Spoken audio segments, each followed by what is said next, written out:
अस्सलामुअलैकुम दोस्तों, welcome to my channel. दोस्तों, जिस वीडियो का आप लोगों को बेसब्री से इंतज़ार था वो आ गई है। ये हमारी फर्स्ट हॉरर स्टोरी वीडियो है। उम्मीद करती हूँ आपको मेरी वीडियो पसंद आएगी। हमें बेतहाशा ईमेल्स और डीएम्स मौसूल हुए हैं। बहुत सारे खौफनाक और पुरअसरार वाक़यात लोगों ने हमारे साथ शेयर किए हैं। Thanks for this loving support. तो चलें अपनी अपनी सीट बेल्ट बांध लें और शुरू करते हैं हम आज की अपनी वीडियो।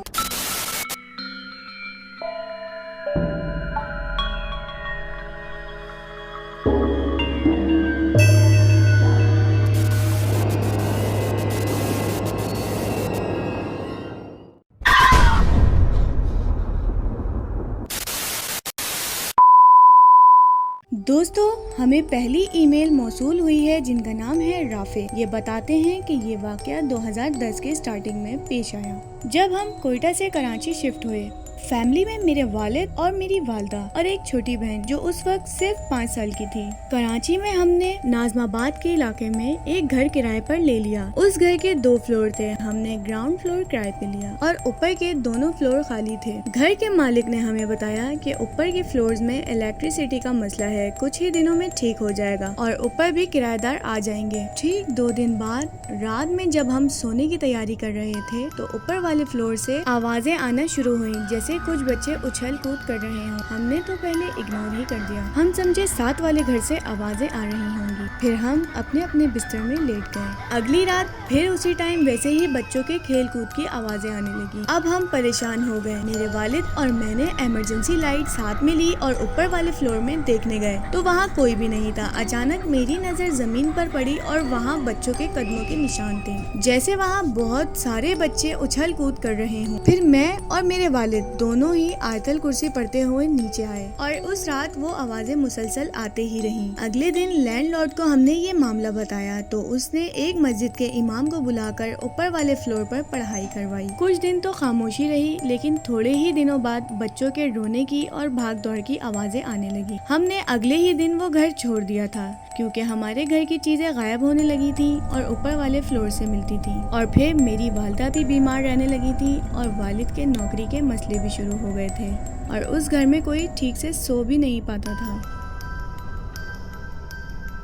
दोस्तों, दूसरा वाकया हमें हमारी एक व्यूवर ने शेयर किया है जिन्होंने अपना नाम बताने से मना किया है। वो बताती हैं कि ये वाकया 2013 का है जब मैं इंडस यूनिवर्सिटी में पढ़ती थी। इंडस यूनिवर्सिटी की पैरानॉर्मल एक्टिविटीज के बारे में सुना तो बहुत था, लेकिन कभी देखा नहीं था और ना ही कभी ऐसा महसूस किया था। हमारे बैच का लास्ट डे था। फेयरवेल पार्टी थी जो कि लेट नाइट तक थी। मैं और मेरी दोस्त सब बहुत थक गए थे। हमने डिसाइड किया कि हम कहीं बैठ जाते हैं जहाँ पार्टी का शोर भी ना हो ताकि ब्रेन भी फ्रेश हो जाए। और हम लोग पार्टी के बैक साइड पर बैठ गए जहाँ क्लासरूम थी। जब हम वहाँ बैठे तो थोड़ी ही देर बाद मेरी एक फ्रेंड ने मुझसे कहा कि सामने देखो, मुझे लग रहा है वहाँ कोई है। ये सुनकर हम सब दोस्तें उसका मजाक उड़ाने लगी, पर थोड़ी ही देर बाद हम सबको घुटन होने लगी और हमारी अचानक क्लासरूम पर नजर पड़ी। वहाँ 2 लड़कियाँ थीं जो हमें घूरे जा रही थी। उन्होंने व्हाइट ड्रेस पहना हुआ था। उसके बाद वो हमारी तरफ बढ़ने लगी। उनके पाँव जमीन से ऊपर थे, जैसे कि वो हवा में चल रही हूँ। जैसे ही हमने ये सब देखा,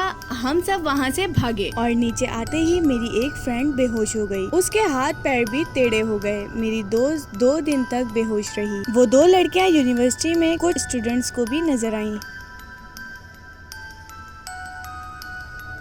अगली हॉरर स्टोरी हमें डीएम करी है, उनका नाम है कंवल। ये वाकया इस वीडियो का सबसे दिलचस्प और खौफनाक है। कंवल बताती हैं कि ये वाकया आज से 2 से 3 मंथ पहले का है जो मेरी छोटी सिस्टर के साथ पेश आया। हम जॉइंट फैमिली में रहते हैं। हमारे घर की छत पर असरात हैं। हमें अपने घर की छत पे जाने की इजाजत बिल्कुल नहीं थी और हमारी छत पर लॉक लगा रहता था, लेकिन अक्सर रात में छत से कुछ चीजें इधर से उधर खिसकने की आवाजें सुनाई दिया करती थी। मेरी छोटी सिस्टर को नींद में चलने की आदत थी तो वो अक्सर कभी किचन में तो कभी सहन में खड़ी हुई मिलती थी। एक रात हम सब सो रहे थे तो अचानक से छत से कुछ ऐसी आवाज आई जैसे कि दरवाजा तोड़ दिया हो। उस वक्त तकरीबन 3 बज रहे थे। हम सारे घर वाले घबराकर उठ गए। हमने देखा कि हमारी सिस्टर भी कमरे में मौजूद न थी। मेरे ताया और मेरे फादर ने लाइट्स ऑन की और ऊपर छत पर देखने चले गए। मेरे फादर और ताया ने देखा कि छत का डोर पूरा ओपन है और लॉक बीच में से 2 टुकड़े हो चुका है। उन्होंने छत पर देखा मेरी छोटी सिस्टर खड़ी है और वाटर टैंक की तरफ घूरे जा रही है। मेरे फादर ने मेरी छोटी सिस्टर का नाम पुकारा, लेकिन उसने कोई रिस्पॉन्स नहीं दिया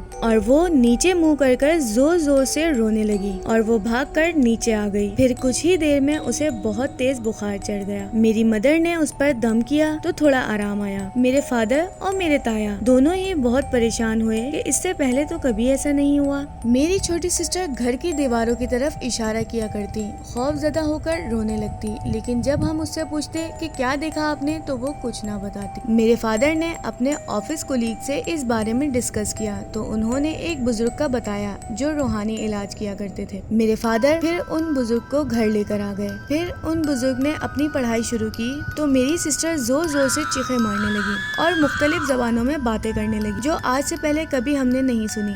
फिर मेरी सिस्टर एकदम बेहोश हो गई। उसके बाद उन्हें होश आया तो उनका बुखार भी उतर गया था और उसे ऐसा कुछ याद भी नहीं था। इस वाक़ये के बाद मेरी छोटी सिस्टर की नींद में चलने की आदत भी खत्म हो गई थी। अब अल्लाह का शुक्र है सब बिल्कुल ठीक है।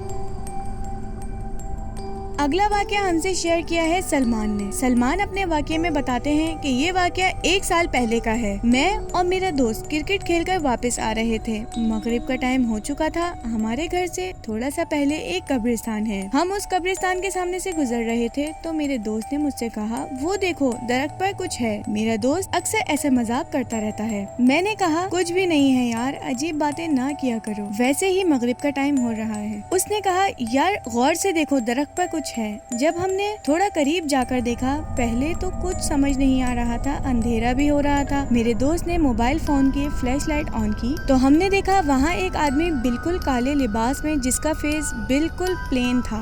ना उसकी आंखें थी, ना नाक और ना ही होंठ। ये देखकर हम चीखें मारते हुए भागे तो कब्रिस्तान के दरख्तों से जोर जोर से हंसने की आवाजें आने लगी। हम भागते रहे और पीछे मुड़कर भी न देखा और फिर मुझे 1 हफ्ते तक बहुत तेज बुखार रहा। आज भी उस मखलूक को याद करता हूँ तो अजीब सी कपकपी तारी हो जाती है मुझ पर।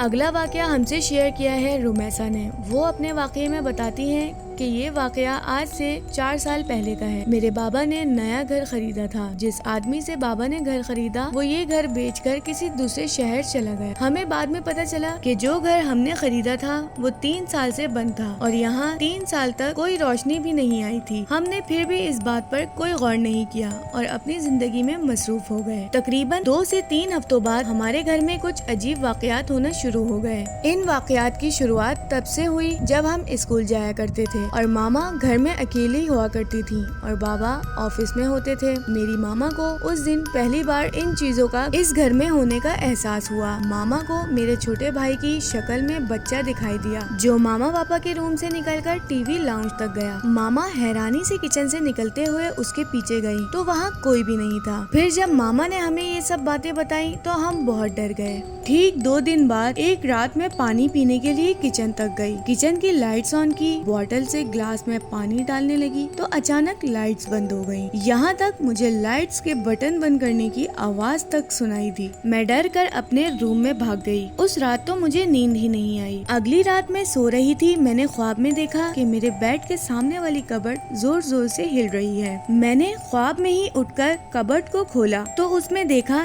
3 बच्चे पूरी कबर्ड को जोर जोर से अंदर से हिला रहे हैं। फिर डर कर मेरी आँख खुल गई। मैं भागकर मामा के पास चली गई। उसके बाद मुझे याद नहीं बिल्कुल क्या हुआ, लेकिन सुबह जब मैं उठी तो अपने ही बेड पर थी। फिर कुछ ही दिनों में इन चीजों में इजाफा होने लगा। कभी हमारे कांच वाले बर्तन पूरे किचन में टूटे हुए मिलते तो कभी फ्रिज से गोश्त गायब हो जाया करता था। मेरी मामा को भी वो बच्चे ख्वाब में नजर आने लगे जो मैंने ख्वाब में देखे थे। ये जिन्नात बहुत ही शरारती थे। शुरू में बहुत खौफ आता था, लेकिन कभी इन जिन्नात ने हम में से किसी एक को भी नुकसान नहीं पहुंचाया। इस तरह हम इन चीजों के साथ 1 साल तक रहे। फिर हमने वो घर छोड़ दिया। उस घर को छोड़ने के बाद कभी कोई ऐसा वाकया हमारे साथ पेश नहीं आया। तो दोस्तों अब हम चलते हैं अपनी वीडियो के आखिरी वाक़ये की तरफ। ये वाक़या हमें ताहा ने भेजा है। ताहा अपने वाक़ये में बताते हैं कि ये वाक़या मेरे फादर के साथ पेश आया था। मेरे फादर एक प्राइवेट कंपनी में हेड ऑफिस में होते हैं। ये कंपनी काफी फेमस है अपने नाम की वजह से। मैं कंपनी का नाम नहीं बताऊंगा, लेकिन ये कंपनी इंडस्ट्रियल एरिया कोरंगी में वाक़ है। इस कंपनी में बहुत सी पैरानॉर्मल एक्टिविटीज देखी गई हैं और सीसीटीवी कैमरा में भी रिकॉर्ड हुई है। मेरे फादर भी ये बात बहुत अच्छी तरह जानते थे। कंपनी में काम के लोड बढ़ने की सूरत में एक न एक बंदे को रात में कंपनी में ही रुकना पड़ता था। उस रात काम के लोड की वजह से मेरे फादर को कंपनी में रुकना पड़ा। उस वक्त कंपनी के बाहर बस एक सिक्योरिटी गार्ड बैठा हुआ होता है, उसके अलावा पूरी कंपनी में कोई नहीं था। मेरे फादर को काम करते करते प्यास लगी। उन्होंने डिस्पेंसर से ग्लास फुल किया और पीने लगे। अचानक फादर के कान में लिफ्ट की आवाज आई, जैसे लिफ्ट उनके फ्लोर पर आकर रुकी हो। मेरे फादर को बहुत अजीब लगा। फादर ने जब वहाँ जाके देखा तो लिफ्ट ऊपर आ रही थी और आकर फादर के फ्लोर पर रुक गई। फिर जब लिफ्ट का डोर ओपन हुआ तो उसमें कोई नहीं था। मेरे फादर डर गए कि ये खुद ब खुद क्यों चल रही है, क्योंकि कंपनी की लिफ्ट तो 12 बजे ही बंद हो जाया करती हैं। फादर यही सोच रहे थे कि इतने में लिफ्ट का बटन प्रेस हुआ और लिफ्ट वापस नीचे चली गई। मेरे फादर को ये बहुत अजीब लगा और थोड़ा इस बात से परेशान भी हो गए। खैर फादर ने इग्नोर किया और काम पर वापस आ गए। मेरे फादर को काम करते हुए सिर्फ 10 मिनट ही हुए थे कि उन्होंने अपने ऑफिस के डोर के नीचे कोई साया जाता हुआ देखा। पापा समझे सिक्योरिटी गार्ड चेक करने आया होगा। फिर 2 से 3 बार वैसे ही कोई साया गुजरा तो फादर ने डोर ओपन करके देखा तो वहाँ कोई भी नहीं था। मेरे फादर ने अपने डोर से दूसरी तरफ देखा जहाँ लिफ्ट एरिया था। वहाँ एक काला कुत्ता खड़ा फादर को ही घूर रहा था। मेरे फादर बहुत खौफजदा हो गए और अपना ऑफिस का डोर लॉक करके जोर जोर से कुल पड़ने लगे। उसके बाद फादर को वो चीज नजर नहीं आई। तो दोस्तों ये थी हमारी फर्स्ट हॉरर स्टोरीज पे बनी एक वीडियो। अगर आप चाहते हैं इन हॉरर स्टोरीज के पार्ट्स बनते रहें तो कमेंट सेक्शन में जरूर बताएं। चैनल को सब्सक्राइब करना, वीडियो को लाइक करना और अपने दोस्तों के साथ शेयर करना मत भूलिएगा। हम फिर हाजिर होंगे एक नई वीडियो के साथ। जब तक के लिए टेक केयर, अल्लाह हाफिज।